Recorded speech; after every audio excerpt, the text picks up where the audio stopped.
Hey there, how's it going? I'm MisterBo, and well, there you have it. The Crash Bandicoot 4 It's About Time reveal has happened. We have a brand new trailer, and in this video we're going to be breaking it down because it goes by pretty quickly and there's a lot of stuff in here. Now I will be doing a breakdown of gameplay and other information separately, so make sure you stay tuned to the channel for that. If you aren't, subscribe because you won't want to miss it. So let's begin with the trailer.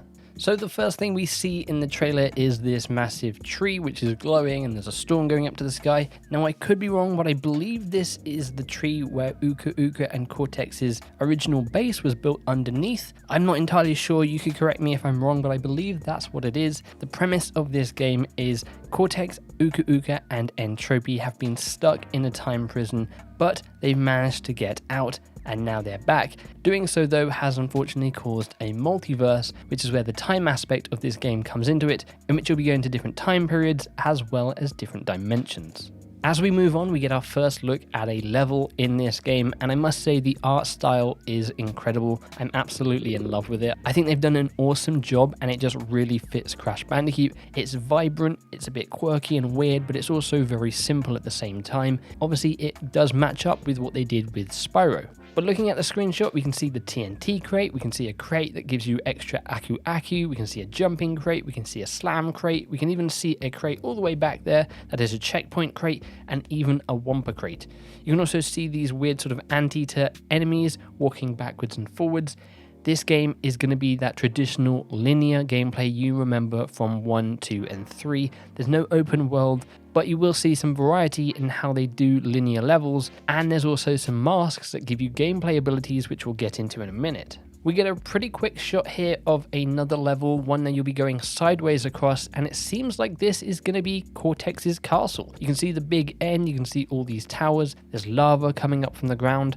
Now what we don't know is whether this is in the normal timeline of Crash Bandicoot, or if this is in some other dimension. That kind of stuff we probably won't know until we actually play it. But you get to see this clip here of, again, looks like it might be in Cortex's castle, could possibly be like Embryo's laboratory. You can see all this green slime and this green liquid. Maybe, if we think back to the Toys for Bob leak we got last year, there was an image of Embryo all big and mutated, so maybe this plays into that here. And then we get this weird new enemy. There's a lot of weird new enemy types in this game, but of course that's because we're going to different dimensions. This guy looks super weird, kind of has that Rustland vibe that we saw in Crash Team Racing Nitro Fueled, as well as the whole level.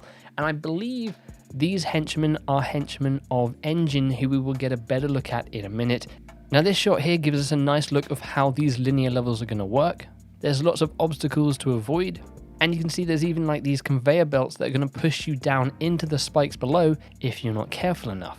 And then we get our first look at Cortex in a big green hologram, kind of like what we saw in previous Crash games, but we actually get a better look at him just here. Now, I've seen a lot of complaints about this design, but I think it actually works. I think it's a nice modern refresh of Cortex, and I'm all for it. Now, one thing to note is you will actually be able to play as Cortex in this game using his ray gun to change how objects work. For instance, there might be a platform. If you shoot it, it'll go from a static platform to a bouncy pad, allowing you to jump up to higher heights. And then we get this really quick splash screen that goes super quick, and you can't really make out much from it, but you can see we have a pirate ship on screen here. We're going to be taking a look at some screenshots that show off that level a little bit better in just a second. You'll also notice that as Crash is speeding through here, you can see he actually picks up some sort of berry. So this is legit gameplay. This isn't just for the trailer, even though it is used that way. As he progresses through, you can see sort of that Rustlands environment that we just saw a minute ago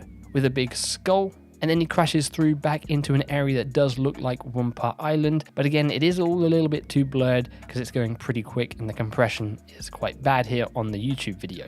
Again, he picks up another berry, and then he zooms to one last location which looks to be a sort of snow-covered area. To me, it kind of reminds me of Spyro, but I don't believe it is. It's kind of got this castle vibe, but snow and grass. Looks very interesting. I'm sure we'll see more in the future.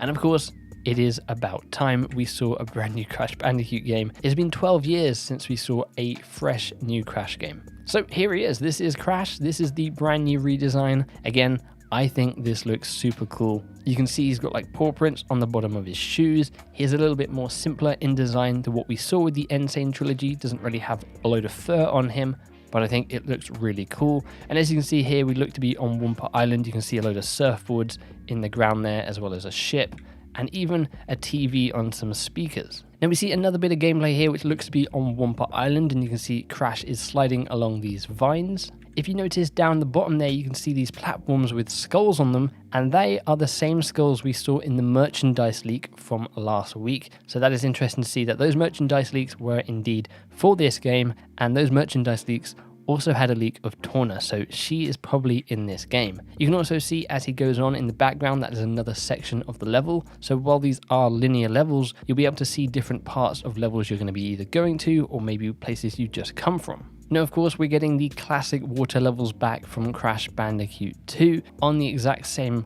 powered surfboard thing that he had in the originals. This looks to be the sort of pirate town that we've been seeing a lot of. We can also see the new look for the nitro crates here, which look very cool as well. And then we get our first introduction of the new masks. Now, they've only revealed 2 of them so far. The first one we see here is the gravity mask, and using this mask will allow you to switch gravity at your will, so you can go along the floor and then switch at any point and flip to the ceiling. We then also got the time mask revealed, but we'll see more of her later on in the trailer. You get to see what it looks like when you actually use the power of a mask here, Crash, or if you want to, you can play as Coco, take on the abilities of these masks and they change. And you can see here, Crash is now looking like that one mask we've just seen. So this is the mask that is going to allow you to slow down time, allowing you to trigger off nitro crates without blowing up straight away, as well as other different gameplay mechanics. We see an updated version of the sort of piranha plants. They're looking a lot meaner than they used to, with these great big like tentacle things coming out of their mouths now. It does look like this game is going to be a challenge when it comes to the platforming of it, which is always a good thing to see when it's a Crash Bandicoot game. Another brand new location, and as soon as I saw this, I thought, hey, what's Assembly Lane doing in this game? It's got a super futuristic vibe. Unlike really anything we've seen in Crash Bandicoot before, obviously we got the future levels in Warped, but this one has a slightly different style to it, and I think it looks really cool. It gives me like a Pixar kind of vibe. We then have a location that I am very, very excited to travel to, and this looks like a Japanese or Chinese inspired area. We can see this dragon. Obviously, we had the Great Wall of China levels in Warped, and this looks to be sort of a new take on that. Whether or not we're going to be riding on either Polar or Pura in this game, we don't know, but I'm very excited to explore those levels. And then we get this weird looking place. This looks just like a normal town. We have these weird skeletons. Very interesting. I wonder if each world we go to has a specific villain who is the boss of that area, and whether or not the boss actually ties into the location we're going to be going to. It also seems we're getting an underwater vibe level. It doesn't look like this is actually underwater. It looks like it's a normal platforming level, but you can see all the coral. Who knows, maybe we'll actually get these sort of traditional underwater levels we've got in previous games. We then see what is one of the new sort of boulder levels or giant polar bear levels.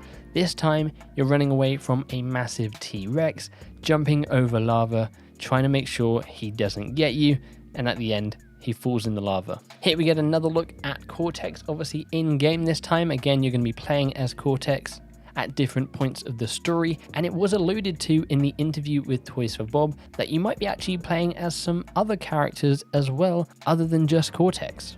You can see Cortex here using his ray gun. It's going to hit this enemy and turn it into a platform, which he can then jump to so he doesn't fall in the lava. A completely different style of gameplay from what we've seen in the past when you play as normally just Crash or Coco. It's going to be very interesting to see if that is fun or not. We then get our first look at Coco in this trailer, and I think she looks really cool. A bit of an upgrade. This time she has like goggles on her head, and we get another look at that futuristic area. This time we can see a neon sign for CTR, which is a nice little callback to that game, and we can also see a sign on the left there saying Aku. I'm sure there's going to be tons of Easter eggs and little hidden things in the backgrounds of levels that we're going to have to try and find. I really like this section of gameplay here. Kind of reminds me of Frogger. Got to jump over as things are going left and right. Definitely looks very fun. And you can see here one of the enemies coming up ahead is actually just looking like a trash can, which is kind of funny. And here we can see one of my favorite villains, Engine. Now, I wasn't really the biggest fan of his design in the Insane trilogy. I think it's a lot cooler here, kind of reminds me of the design we did get in Mind Over Mutant, as well as Crash of the Titans, but again, just updated. You can see here he is swinging a drumstick, and that is because his boss fight looks to be at a rock concert with this giant mech playing the drums, and you've got to try and avoid the different notes that he's hitting, kind of like Guitar Hero in a way. I think this looks pretty cool, but I would assume it's probably pretty early on in the game, otherwise they probably wouldn't be showing it to us. Again, we get more sliding gameplay here from Crash in a different environment this time. This place looks very cool, sort of an underground cave, and if I pause it here, you might not notice it, but there's some sort of enemy over there on the right. Now, I'm not entirely sure if that is an actual enemy or if it's like a picture of an enemy on the wall, but he kind of looks like a rat or a mouse. Maybe a hint that we're going to be getting Pinstripe back in this game. This environment certainly looks like the area that Pinstripe used to hang out in Crash 1. It wouldn't be a modern game if we didn't get some wall running, and that is exactly what we're getting here with Crash. And we get to see this sort of new area again, and then he puts on his gravity suit so he can bounce left and right, up and down. More new locations here, and we can see platforms are disappearing and reappearing, so that's going to be something you're going to have to sort of try and time as you're playing through the level. We get a look at an underground ice cave here, which looks really cool. And then we get more gameplay of Crash sliding. However, we see that you can actually drop down and hang by your hands to avoid obstacles. So there's going to be some challenge when you're sliding along. Finally, we end out the trailer with what looks to be sort of another boss fight or a chase fight. We also have one of the other new masks here, but unfortunately we don't know what this mask's abilities are, but we do see them a lot here at the end of the trailer. They have said we're going to be finding these masks throughout the story, so you won't have them all to begin with, but as you progress through, you'll meet them. And then we get some good gameplay of, again, this other chase. I'm not entirely sure if this is a big boss, who this guy is, but he looks pretty cool, and this level looks like a ton of fun. And that wraps up Crash Bandicoot 4 It's About Time's reveal trailer. The game comes out on October 2nd, so not long to wait now. Literally only 3 months. We get a few extra little shots here at the end. And then it is confirmed that if you buy digitally, you get the totally tubular skins. We're not entirely sure if we're going to be getting other skins in this game that you can customize Crash and Coco with. Obviously, when you use the mask abilities, you sort of get them as a skin, but this confirms there are at least going to be 2 80s styled skins you're going to be able to get if you buy digitally. No word on a collector's edition at this time. I think that would probably have been announced with this, so it seems like that isn't going to be coming. So there you go, that is a detailed breakdown of the Crash Bandicoot 4 It's About Time reveal trailer. I'll be doing plenty more videos through the rest of the week, breaking down some just straight up gameplay we got from the reveal, as well as going over all of the information that Toys for Bob have spoken about when it comes to what this game is, where the story takes place, how mechanics are going to be working, and their philosophy behind going back to Crash Bandicoot 4 and starting after Warped. So I'd love to know your opinions in the comments below. Firstly, what do you think about the new design for Crash Bandicoot? Are you like me and do you absolutely love it, or maybe it's not the kind of thing you're expecting? Also, what do you think about Crash sticking with the linear levels? I know a lot of people wanted open world game design, but we're not getting that here. And overall, what do you think about the reveal? On a scale of 1 to 10, how hyped are you? At the moment, I'm sitting at a solid 100. Of course, if you did enjoy this video, then click that like button because it helps get this video out to more people. If you are new around here and you're not subscribed, feel free to, because you're going to be wanting to stick around on my channel over the next couple of months leading up to the launch of this game. And then of course, there will be a ton of content once this game is out. If you'd like to, you can stay up to date with me over on Twitter at @IamMisterBo. There's a link in the description below. And also feel free to join our Discord server. We have about 350 members over there talking about obviously this brand new Crash reveal, Spyro, Tony Hawk's Pro Skater, and a ton of other games. So it'd be nice to see you over there. With all that out the way though, thank you very much for hanging out and watching. I do appreciate it. And as always, take care. Bye-bye.